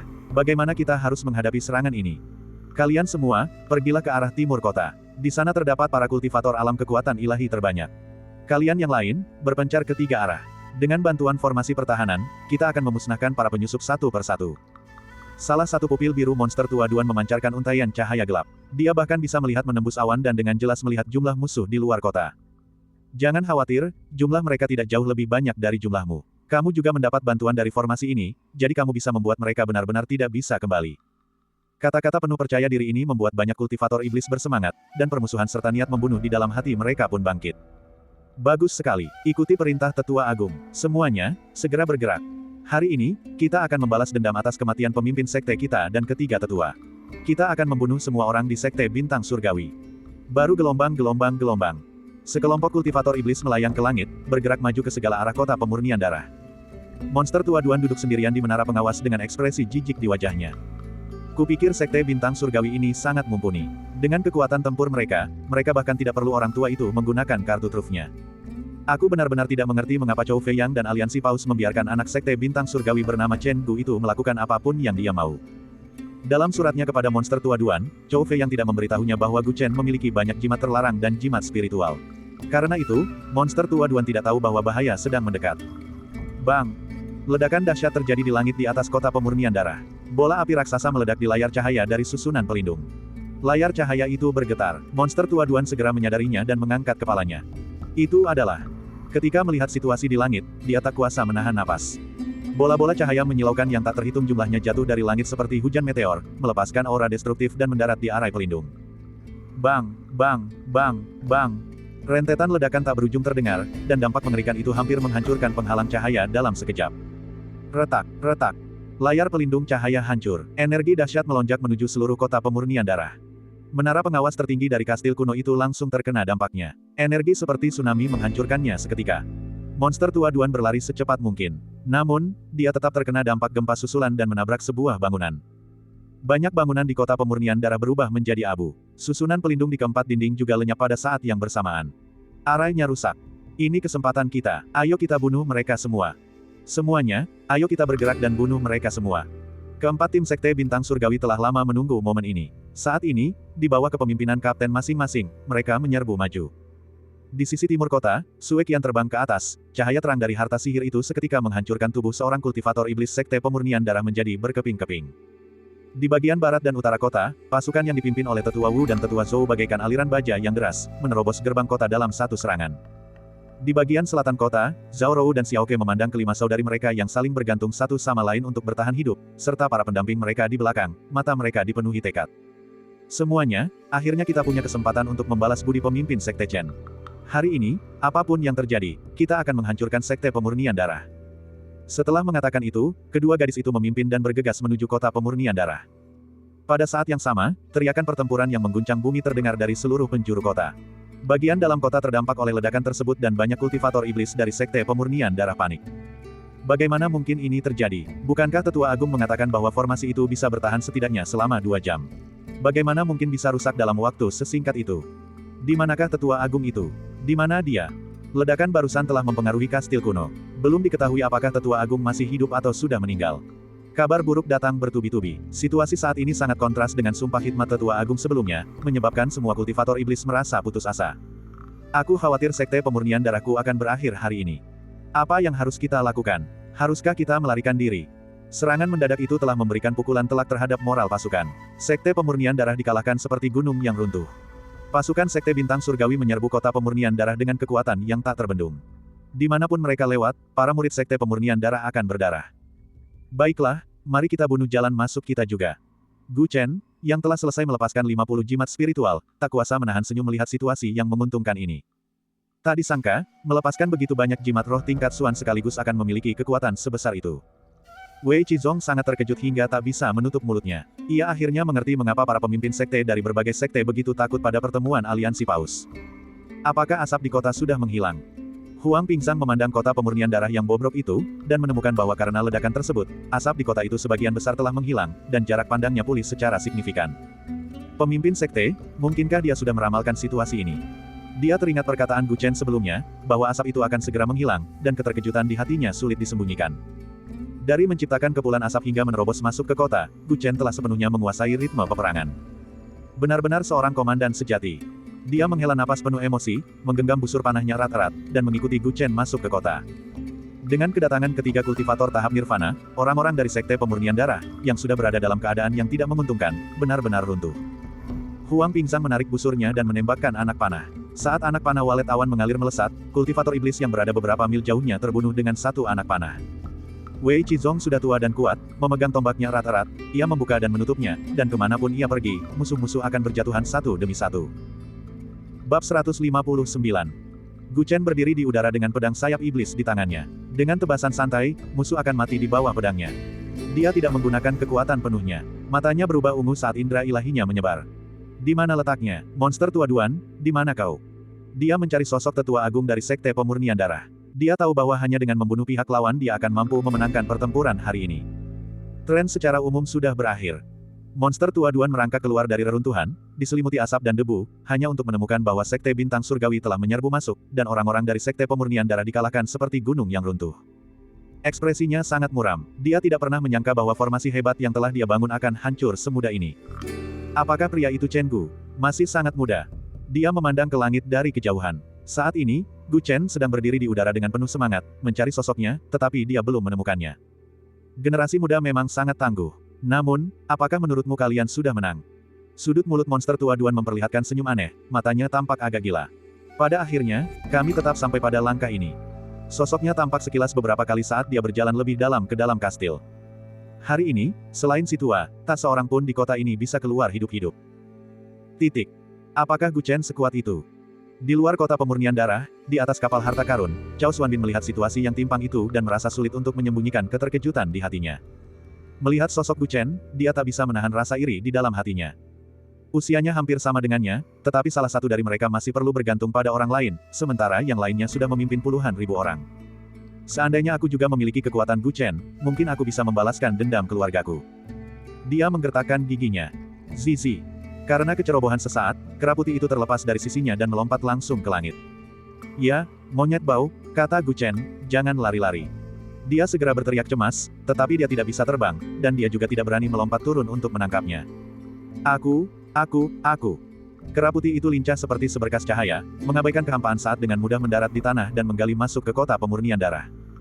Omong kosong, jangan bilang monyet bau ini mau masuk dan mencuri sesuatu. Mengapa hal itu menimbulkan masalah dalam situasi ini?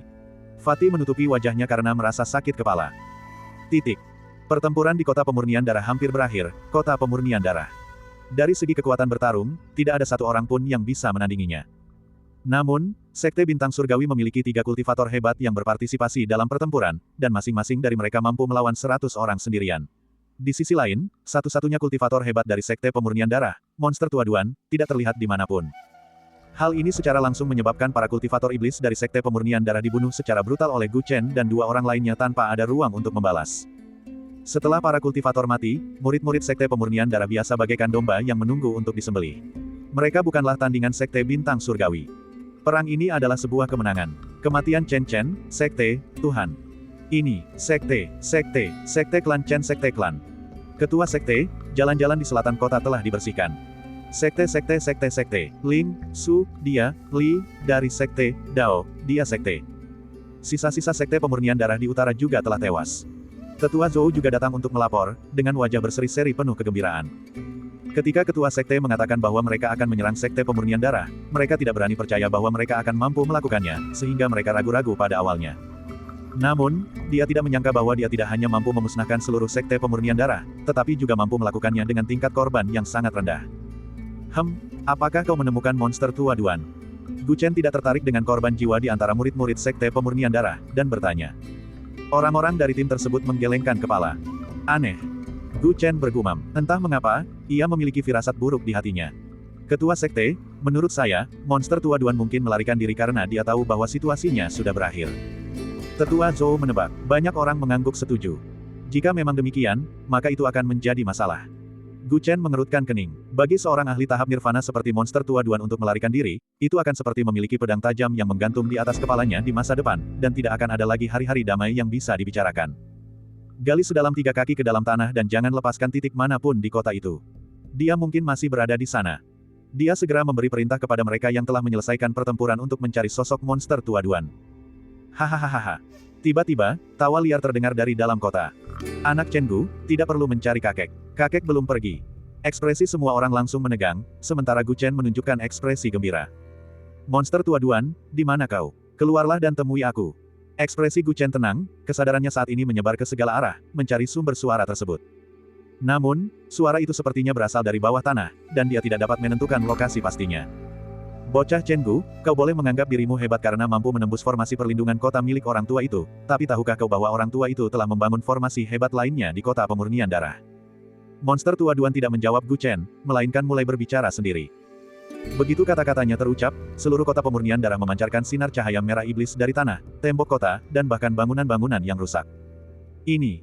Pupil mata Gu Chen menyempit. Semua kultivator di kota itu, termasuk sisa-sisa Sekte Pemurnian Darah, berhenti bertarung karena terkejut saat mereka melihat kota yang telah berubah. Tetua Agung, apakah Anda masih punya cara untuk membalikkan situasi ini? Wajah para kultivator iblis yang tersisa menunjukkan kegembiraan. Mereka belum pernah mendengar tentang formasi sehebat ini di kota Pemurnian Darah.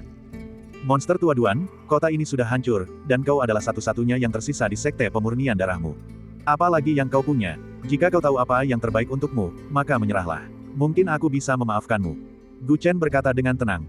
Hahaha, Chen Gu, apa kau pikir Pak Tua itu anak kecil berumur 3 tahun yang bisa tertipu oleh tipu dayamu?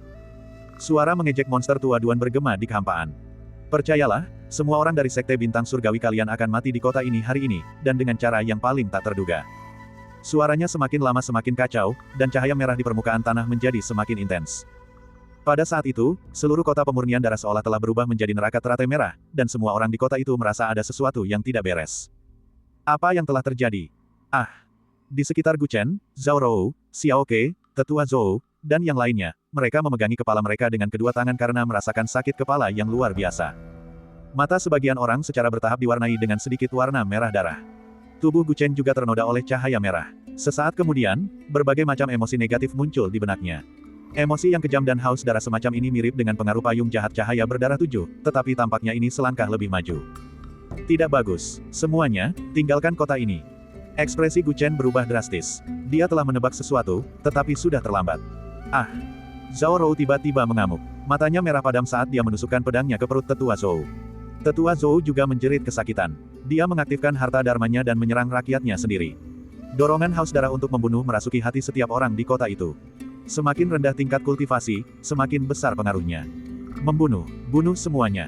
Di dalam kota, tidak ada lagi perbedaan antara teman dan musuh. Mata semua orang merah padam saat mereka terlibat dalam pertempuran yang kacau. Bab 160. Terjadi perubahan mendadak. Awalnya, Sekte Bintang Surgawi hampir mengendalikan situasi, tetapi tiba-tiba, seolah-olah mereka kehilangan akal sehat, mereka mulai menyerang orang-orang di sekitar mereka. Bukan hanya orang-orang dari Sekte Bintang Surgawi, bahkan sisa-sisa Sekte Pemurnian Darah pun sama. Semuanya memiliki ekspresi gila di wajah mereka, berubah menjadi monster yang hanya tahu cara membunuh. Hahaha, bocah Chen Gu, rasakan perlahan formasi pengumpul iblis sejati milik orang tua itu. Pada awal pembangunan kota pemurnian darah, selain formasi perlindungan kota, orang tua itu meninggalkan jurus tambahan ini, untuk menghadapi situasi seperti ini. Susunan pemadatan iblis sejati telah diaktifkan oleh orang tua itu. Siapapun yang berada di bawah tahap nirvana akan segera kehilangan akal sehatnya dan menyerang orang-orang di sekitarnya dengan gila-gilaan. Bahkan panggung nirvana pun tak akan mampu bertahan lama. Hari ini, tak seorang pun dari Sekte Bintang Surgawi kalian akan bisa pergi. Temani para pria dari Sekte Pemurnian Darahku dalam kematian. Saat tawa monster tua Duan mereda, layar cahaya berwarna darah muncul di sekitar kota pemurnian darah, sepenuhnya mengisolasi kota itu dari dunia luar. Emosi negatif dalam pikiran Gu Chen terus bergejolak tanpa henti, tetapi dia dengan paksa menekan emosi-emosi tersebut. Berhenti. Melihat rakyatnya sendiri saling membunuh, dia hanya bisa bertindak dan menahan Zhao Rou, Xiao Ke, dan yang lainnya yang telah kehilangan akal sehat. Pemimpin sekte, apa yang harus kita lakukan sekarang? Hanya Wei Qizong dan Huang Pingsang yang nyaris tak mampu mempertahankan kewarasan mereka. Suara mereka terdengar dari kejauhan. Berusahalah semaksimal mungkin untuk mengalahkan semua orang dan mengurangi kerugian. Gu Chen segera memberi perintah, dan mereka bertiga berpencar. Namun, ada begitu banyak orang di kota itu, dan mereka bertiga harus menahan pengaruh formasi pemadatan iblis sejati sambil menghentikan kekacauan pada saat yang bersamaan. Dengan sangat cepat, korban berjatuhan di Sekte Bintang Surgawi, dan beberapa murid sayangnya tewas. Kota pemurnian darah tampaknya telah menjadi neraka, dan setiap orang yang kehilangan akal sehatnya bagaikan jiwa yang mati. Dengan mata merah haus darah, mereka berkeliaran di jalanan, memburu nyawa setiap orang yang mereka lihat. Upaya Gu Chen dan dua orang lainnya untuk menghentikan mereka seperti secangkir air di atas gerobak kayu bakar yang terbakar, sama sekali tidak mampu menyelesaikan masalah. Terlebih lagi, Huang Pingsang dan Wei Qizong dengan cepat berhenti bergerak, wajah mereka dipenuhi rasa sakit saat mereka menggertakkan gigi. Sialan, susunan ini benar-benar menakutkan. Gu Chen juga kesulitan bergerak, dan keringat dingin mengalir di dahinya. Dia telah ceroboh. Dia tidak pernah menyangka bahwa si tua monster Duan akan memiliki cara seperti itu untuk membalikkan keadaan. Emosi kekerasan terus-menerus muncul dalam pikirannya, memberinya dorongan untuk membunuh secara membabi buta. Di dekatnya, Zhao Rou, Xiao Ke, dan yang lainnya tampak memancarkan daya tarik yang luar biasa. Dia ingin melihat darah menyembur dari tubuh mereka. Seni pemurnian jiwa di bawah cahaya bulan. Gu Chen buru-buru menggunakan teknik pemurnian jiwa cahaya bulan. Sama seperti sebelumnya, dia menggunakan teknik pemurnian jiwa cahaya bulan untuk menghilangkan semua emosi negatif dalam pikirannya. Namun, saat itu siang hari, dan efek dari teknik pemurnian jiwa cahaya bulan sangat melemah. Ini buruk. Tubuh Gu Chen jatuh ke tanah, dan matanya perlahan berubah menjadi merah padam. Napasnya menjadi berat, dan ia perlahan-lahan kehilangan akal sehatnya. Jika dia sudah dalam keadaan seperti itu, situasi orang lain bahkan lebih tak tertahankan. Yu Qizong dan Huang Pingsang sudah meraung ke langit, yang satu memegang tombaknya dan yang lain menarik busurnya, berjalan menuju makhluk hidup yang dapat mereka lihat. Hahaha, bunuh satu sama lain sampai tetes darah terakhir mengalir. Inilah harga yang harus kau bayar karena meremehkan Sekte Pemurnian Darahku. Tak seorang pun bisa menembus formasi pemadatan iblis sejati milik tetua. Suara monster tua Duan penuh dengan kesombongan, dan pikiran Gu Chen semakin melayang tanpa tujuan. Apakah aku akan mati? Dia masih memiliki terlalu banyak keinginan yang belum terpenuhi, jadi bagaimana mungkin dia rela mati di sini? Raungan. Tiba-tiba, raungan yang mengguncang bumi menggema di seluruh kota pemurnian darah, seolah-olah seekor binatang buas purba telah terbangun. Gelombang suara yang menakutkan itu bahkan telah menyebarkan awan gelap di langit. Ketika raungan mengerikan itu terdengar, Gu Chen dan beberapa orang lainnya langsung tersadar dan menoleh ke arah sumber suara tersebut. Sebuah bayangan hitam raksasa muncul di sudut kota. Bayangan hitam itu begitu tinggi sehingga gedung tertinggi di kota itu pun tidak setinggi bahunya. Ia mengangkat salah satu tangannya dan menutupi langit dan bulan, seketika menghancurkan sebuah bangunan. Bang bang, bang bang. Tubuhnya sepanjang 500 kaki, dan kedua lengannya yang menakutkan dengan sembarangan menghancurkan kota. Kedua kakinya yang besar menginjak-injak tanah dengan liar, menyebabkan bumi bergetar berulang kali. Monster apa itu? Wei Qizong dan Huang Pingsang menjadi sedikit lebih jernih pikirannya. Ketika mereka melihat penampakan monster itu, mereka tanpa sadar menarik napas dingin. Seluruh tubuh monster itu tertutupi bulu putih tebal, membuatnya tampak seperti kera raksasa. Matanya berwarna emas yang cemerlang, tetapi saat ini, pupil matanya diwarnai dengan sedikit warna merah darah. Seolah-olah ia telah menjadi gila, dengan brutal menginjak-injak dan menghancurkan kota, menyebabkan fondasi kota pemurnian darah dengan cepat runtuh dan tenggelam. Itu, kera putih. Gu Chen sudah terbangun, dan menatap makhluk setinggi 500 meter itu dengan terkejut. Orang lain mungkin tidak bisa mengenalinya, tetapi dia bisa tahu hanya dengan sekali pandang bahwa makhluk besar ini tampak terlalu mirip dengan kera putih. Namun, dia belum pernah melihat kera putih seperti ini sebelumnya. Apa yang sedang terjadi? Sialan, sejak kapan si kecil itu masuk ke kota? Bahkan dia pun kehilangan kendali. Situasinya jadi semakin merepotkan. Gu Chen merasakan sakit kepala mulai menyerang. Emosi negatif yang membanjiri pikirannya tidak menghilang, tetapi justru diencerkan secara paksa oleh raungan memekakkan telinga dari kera putih itu. Bang bang bang bang. Kera putih raksasa itu mengamuk. Kemanapun ia lewat, bangunan-bangunan hancur rata. Fondasi kota pemurnian darah diinjak-injaknya, menghancurkannya berkeping-keping. Cahaya merah yang merembes keluar dari tanah sebenarnya perlahan-lahan menghilang pada saat ini. Makhluk iblis macam apa ini? Dari mana asalnya? Tidak bagus. Suara si tua aneh Duan terdengar, dan untuk pertama kalinya, suaranya dipenuhi amarah dan kepanikan. Mungkinkah? Gu Chen melihat sekeliling dan mendapati bahwa saat White Ape kehilangan akal sehatnya dan menghancurkan segalanya, cahaya merah dari formasi pengumpul iblis sejati dengan cepat memudar. Susunan mengerikan ini terkubur di sepanjang fondasi kota pemurnian darah pada awal pembangunannya. Setelah bertahun-tahun, pola susunannya telah lama terintegrasi dengan seluruh kota. Awalnya ini adalah hal yang baik. Menurut ide si tua aneh Duan, jika dia ingin menghancurkan susunan ini, dia harus menghancurkan seluruh kota. Namun, bahkan jika itu adalah kultivator alam nirvana, berapa banyak dari mereka yang mampu menghancurkan seluruh kota pemurnian darah dalam waktu singkat? Itulah mengapa dia berani membual bahwa tidak ada seorang pun yang bisa menembus susunan ini. Namun, dia tidak pernah menyangka bahwa anomali seperti kera putih akan muncul. Di bawah pengaruh susunan tersebut, ia kehilangan kendali dan berubah menjadi raksasa. Dengan tubuhnya yang raksasa, kera putih yang kejam itu menghancurkan seluruh kota pemurnian darah menjadi reruntuhan dalam waktu singkat. Sudah berakhir, sudah berakhir. Kera raksasa sialan ini membuat semua usaha keras orang tua sia-sia. Aku membencinya. Puff. Dalam kegelapan, si tua aneh Duan tampaknya telah melakukan kesalahan. Darah mengalir terus-menerus, lalu suaranya menghilang sepenuhnya. Saat permukaan kota pemurnian darah runtuh, susunan pemadatan kejahatan iblis sejati akhirnya hancur total. Gu Chen, Huang Pingsang, dan Yu Qizong telah mendapatkan kembali kebebasan bergerak mereka. Zhao Rou dan yang lainnya juga secara bertahap terbangun. Monster jenis apa itu? Semua orang yang terjaga merasa ngeri. Tubuh kera putih yang menjulang tinggi menembus awan berdiri di sana, membuat orang-orang tidak mampu mengerahkan sedikit pun kemauan untuk melawan. Ia masih meraung dan menimbulkan malapetaka di mana-mana. Selama proses ini, beberapa kultivator iblis bahkan tidak sempat bereaksi sebelum mereka diinjak-injak hingga menjadi bubur daging oleh kakinya.